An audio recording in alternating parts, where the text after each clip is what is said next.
इस वीडियो में हमारा आज का टॉपिक है मनोग्रसित बाध्यता विकार यानी कि ऑब्सेसिव कंपल्सिव डिसऑर्डर OCD। मनोग्रसित बाध्यता विकार यानी कि ऑब्सेसिव कंपल्सिव डिसऑर्डर या OCD एक ऐसा रोग है जिसमें मनुष्य किसी काम को बार बार करता है जिससे उसके दैनिक जीवन के कार्यों में बाधाएं आती है, जैसे कि बार बार हाथ धोना, बार बार ताले को देखना, पैसे बार बार गिनना इत्यादि। इसमें विभिन्न प्रकार के लक्षण पाए जाते हैं, जैसे कि दखल देने वाले और अनुचित विचार, मानसिक व्यस्तताएं यानी कि प्रीऑक्यूपेशंस और बाध्यता यानी कि कंपल्शंस। यह बार बार आने वाले विचार और बाध्यता यानी कि कंपल्शन व्यक्ति को बहुत परेशान करती हैं और उनका बहुत सारा समय इसमें व्यतीत होता है।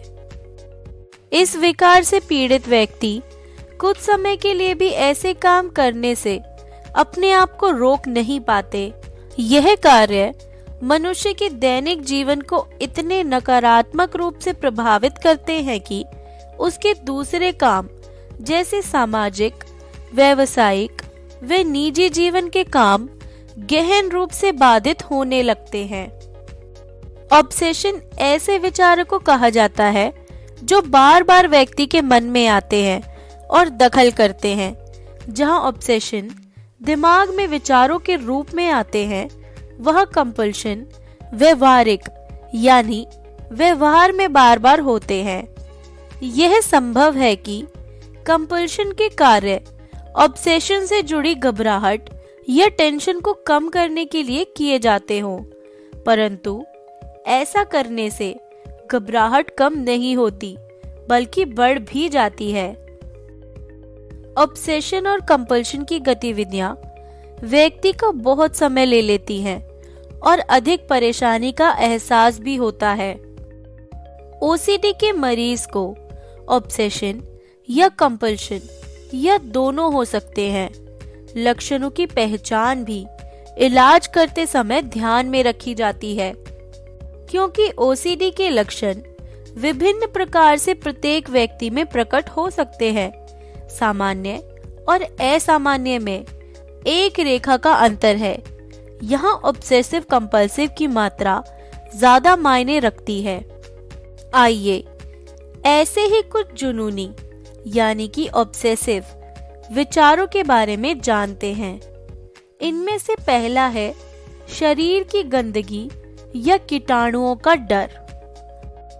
कर्म, स्वच्छता और सटीकता के लिए संवेदनशीलता, अप्रिय धारणाओं पर शर्मिंदगी एवं उन्हें दोहराने का भय, अनहोनी का भय और स्वयं या दूसरों को नुकसान पहुंचाने का भय, गाड़ी चलाते समय दुर्घटना होने के डर से भयभीत रहना और किसी की जान ले लेने का डर या बार बार किसी को नुकसान पहुंचा देने का डर।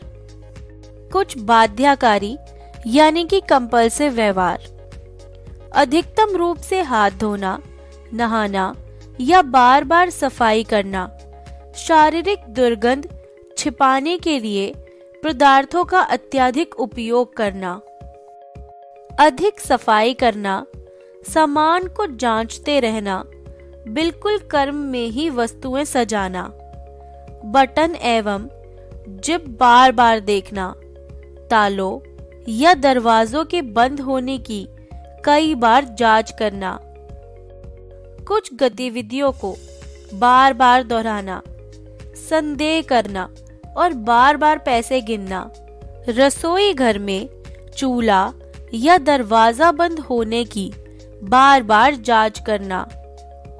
उदाहरण के लिए साफ सफाई के OCD को देखा गया है। इसमें ऐसे विचार जैसे कि मैं साफ नहीं हूँ, मेरे आसपास सब गंदा है उत्पन्न होते हैं और उन्हें शांत करने के लिए व्यक्ति बार बार नहाता है, हाथ धोता है और सफाई करता है। यह व्यवहार कंपल्शन है जिससे उसे घबराहट या परेशानी कम महसूस होती है। व्यक्ति कोशिश करता है कि इस व्यवहार को ना दोहराए, पर ऐसा करना उसे बेहद कठिन लगता है।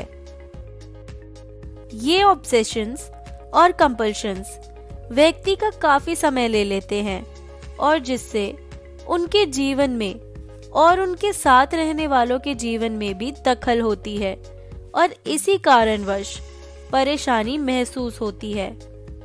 आंकलन है कि भारत में लगभग 0.8% लोगों को ओसीडी है, यानी कि हर 1000 में से 8 लोगों को ओसीडी हो सकता है। ओसीडी के कारणों में जैविक, व्यवहारिक और मनोसामाजिक कारकों का योगदान माना जाता है।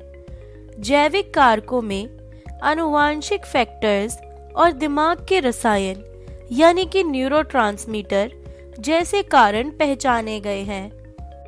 कुछ संदेहकारों का मानना है कि ऑब्सेशंस कंडीशन होते हैं। जब कोई स्थिति डर या संदेह से जुड़ जाती है तो एक नई एवं निरपेक्ष यानी कि न्यूट्रल वस्तु या स्थिति के साथ वही डर या संदेह जुड़ जाता है। कंपल्शंस तब होती हैं जब उस संदेह को कम करने का उपाय किसी व्यवहार को सीख लेने और दोहराने में मिल जाता है। जैसे ही डर या संदेह की स्थिति उत्पन्न होने लगती है, व्यक्ति उस व्यवहार को बार बार दोहराता है। ओसीडी के इलाज में दवा और थेरेपी की सलाह दी जाती है। दवा दिमाग के केमिकल के संतुलन पर काम करती है और थेरेपी सोच और व्यवहार पर काम करती है। शोध से पता चला है कि थेरेपी और दवा अगर साथ में चले तो ओसीडी के लक्षण काफी कम हो सकते हैं और व्यक्ति को कम परेशानी महसूस होती है।